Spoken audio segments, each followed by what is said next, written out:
Ano po 'no, yung mga guro natin na malalayo ano, malalayo, nasa Visayas, Mindanao, nag-Garlies at hindi niyo mapapadala yung clear copy ng Garlies niyo, you don't have to worry.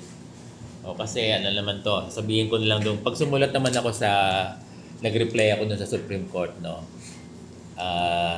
kasi 'di ba nagpapadala ng kopya, eh di sabihin ko na lang dun na talagang ano lang 'to, random lang 'to. Oo. At talagang hundreds of thousand yung mga garnish na teachers, yung may mga notice of garnishment sa buong bansa. Ano? Kaya wag mag-worry yung mga guro natin sa malalayong lugar kung hindi yun napadala kasi tingin ko naman magkakaroon ng sagot uli ang Supreme Court.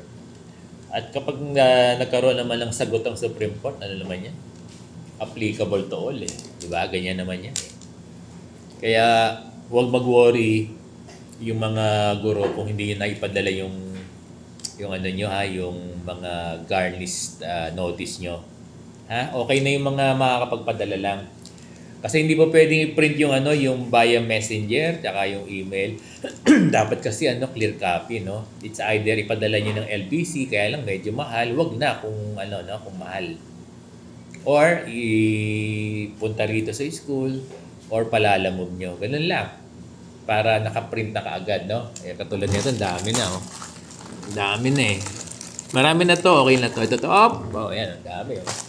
Ang dami, oh. Oh, hindi ko na papakita. Madami. Ayan. Madami siya.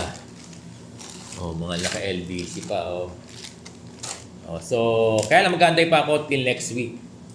Oh, tapos ipo-folder ko yan. Ang pag ni-replyan ko naman yan, pag sumulat uli ako sa Supreme Court, sabihin ko, ito yung mga ilang kopya na randomly hiningan natin yung mga guro na gusto. Ganon.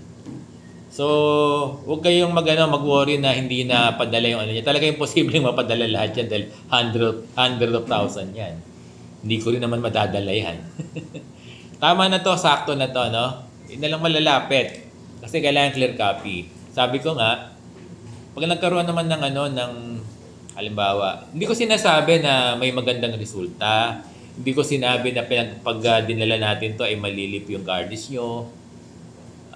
Walang ganon. Walang ganong Kaya, hindi niyo po pwedeng sabihin na, ay, wala naman palang nangyayari after madala ni Sir Bong. Hindi. Sinabi ko naman sa inyo, di ba? Humihingi lang yung Supreme Court ng mga kopya ng garnish. O then, magdadala tayo at least para makita, mabasa, no? O, ngayon, kung merong gagawing aksyon, ano naman yan, para sa lahat naman yan, kahit hindi kayo nagpadala ng kopya nyo. Yun ang ibig sabihin ng Sir Bong. Ano? Oo.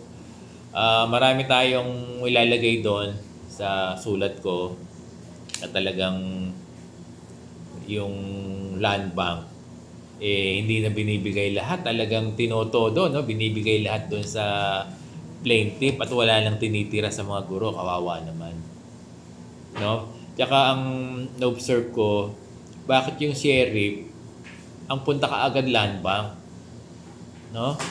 Ilalagay ko yan sa letter natin sa Supreme Court. Bakit yung sheriff tumatakbo agad sa land bank? Ba't di mo napuntahan yung property ng hanapin muna niya yung property sa bahay. 'Di ba? O baka may property yan doon sa school niya. Dapat last option na lang yung sa land bank. Ngayon, ito naman land bank, huwag naman ibigay lahat. Sinabi lang, nakalagay doon na those na may control kayo, nakalagay doon, nabasa ko eh. O parang gano'n eh, no? Na on your control eh, tapos hindi mo na binigay. Parang gano'n ang nababasa ko eh sa no? Kaya sana tignan maigi ng land bank yung sinasabi nila o na sumusunod sila sa korte. Sinasabi ba dyan talaga na ibigay nyo lahat? E paano pag hindi ganyan yung Paano pag sumagot ang Supreme Court at hindi ganyan yung interpretation ng Supreme Court? O edi magsosoli pa kayo, no?